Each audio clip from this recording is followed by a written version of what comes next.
हाय सांग मैंने आज मु लंच रे कौन बनई आसतु जाना आज बनई छतु मसला आउ सात साग भजा माने 7 रकम साग पके भाजी आलू को छेचिकी माने अधा अधा छेचिकी अधा अधा ग्राइंड कर मिक्स कर बरा कर कईंथ चटनी आउ टिके आचार आउ पियाज किसी सुंदर देखा जाए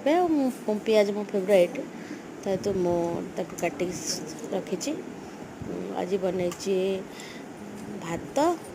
छतु तरकारी सात साग भजा आलू मसला बरा आउ कईंथ चटनी रेडी आमर आज आचार मिक्स आचार आज आम लंच रे बनई आउ छतु मो फेवरेट